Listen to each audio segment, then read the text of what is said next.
তীব্র তাপপ্রবাহে সারা দেশে খামারে মরছে মাছ। চাষিরা বলছেন প্রতিদিনই বিভিন্ন প্রজাতির মাছ ভেসে উঠছে পুকুরে। মৎস্য বিভাগ বলছে এই গরমে মাছের অতিরিক্ত পরিচর্যার বিষয়ে পরামর্শ দিচ্ছেন তারা।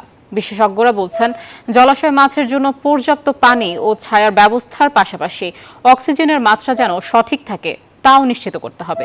প্রতিনিধিদের সহযোগিতায় শেখ জায়েদের রিপোর্ট। মাছের খামারের বড় জলাশয়ের তীর জুড়ে কেবল মরা মাছ। নৌকা নিয়ে সেসব মাছ দ্রুত সরিয়ে নিচ্ছেন কয়েকজন শ্রমিক।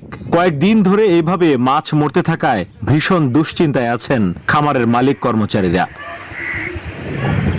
চট্টগ্রামের মিরসরাইয়ে ১৫০ একর জায়গায় গড়ে তোলা রিপনের খামারে প্রতিদিন এমন কয়েক মন করে মাছ মরছে। বলছেন তার খামার জীবনের ১৫ বছরে এমন বিপদ আসেনি। মাছ মরছে অন্য খামারগুলোতেও। ১৪ থেকে ১৫ টন মাছ মারা গেছে এই পর্যন্ত। তাই আমাদের ৩০ থেকে ৪০ লাখ টাকা আমাদের ক্ষতিগ্রস্ত। তাপমাত্রার কারণে যায়, পানি গরম হয়ে যায়, মাছে খাবার খাইতেছে না। আর এই গরমের কারণে রাত্রে অক্সিজেন শর্টে আমাদের লক্ষ লক্ষ টাকার মাছ মারা যাচ্ছে। একইভাবে মাছ মারা যাচ্ছে যশোর খুলনা এলাকার মাছের ঘেরে। হ্যাচারিতে মরছে পোনা ও মা মাছ। মাছ মরে ভাসছে ময়মনসিংহের খামারগুলোতেও।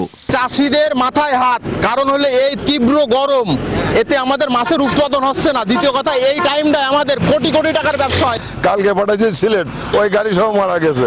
পরশুদিন দিয়েছি কুয়াকাটা, সে গাড়ি সহ মারা গেছে। মৎস্য বিভাগ বলছে খামারে যে তাপপ্রবাহের কারণে মাছের অতিরিক্ত পরিচর্যার পরামর্শ দেওয়ার পাশাপাশি হাতে কলমে শেখাচ্ছেন তারা।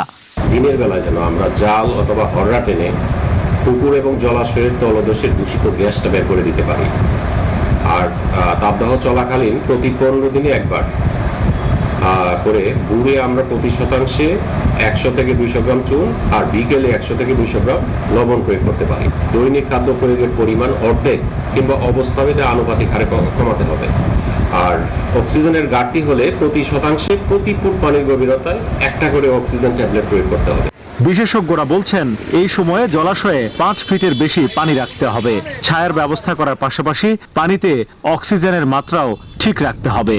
গাছের ডালপালা যেমন তাল, সুপারি, নারিকেল, সেই তার গাছের ডাল কেটে ওই পুকুরের মাঝখানে দিয়ে দিলে বা উপরে দিয়ে দিলে যেটু ছায়া হয়, তাহলে মাছগুলা যেন আশ্রয় নিতে পারে। ক্ষতিগ্রস্ত এসব খামারিরা আবারও ঘুরে দাঁড়াতে সরকারি সহযোগিতা চেয়েছেন। অন্যথায় কয়েক বছরেও এই ক্ষতি পোষানো সম্ভব নয় বলছেন তারা।